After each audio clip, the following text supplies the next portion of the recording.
పాకిస్తాన్ మళ్ళీ ఇప్పుడు నీరు అడుగుతుంది. ఎందుకు నీరు అడుగుతుందంటే ఈరోజు వరల్డ్ వాటర్ డే, నీటి దినోత్సవం.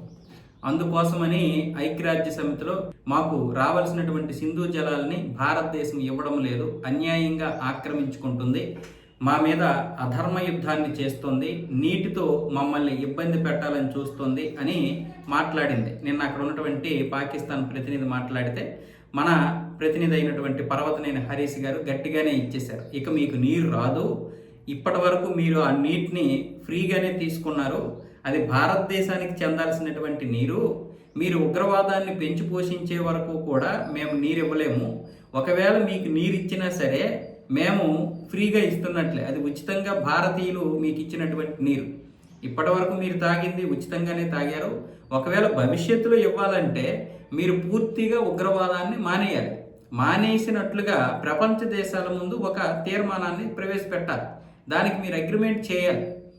ఇక ఎక్కడ ఉగ్రవాదం జరిగినా భారతదేశంలో ఏ ఉగ్రవాదం ఎవడ చేసినా సరే అది మీరే చేసినట్లుగా మీరు ఒప్పుకుంటే ఆ తీర్మానంలో మీరు ప్రవేశపెడితే మేము అప్పుడు ఇవ్వడానికి ప్రయత్నాలు చేస్తామన్న విధంగా హరీష్ గారు చెప్పారు.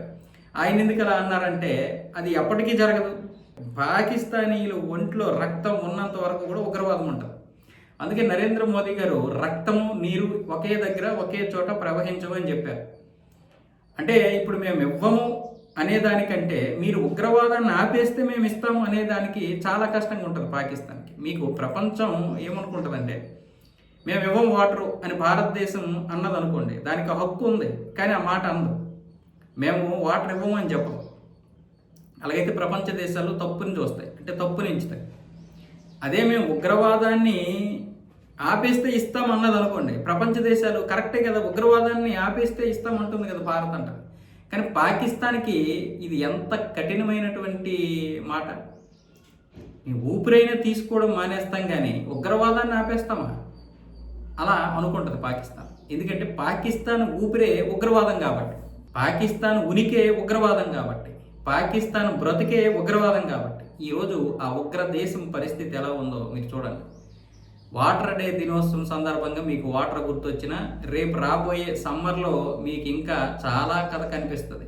మహా అయితే ఒక్క 4-5 సంవత్సరాలు ఈ విధంగానే బహుశా ఉండొచ్చు పాకిస్తాన్కి, కొంచెం అటు ఇటు కష్టంగా, కానీ ఆ తర్వాత కథ మొదలవుద్ది. ఎందుకంటే అప్పటి వరకు వాళ్ళకి ఏదో ఒక విధంగా నీరు అందుతూనే ఉంటుంది ఎంతో కొంత.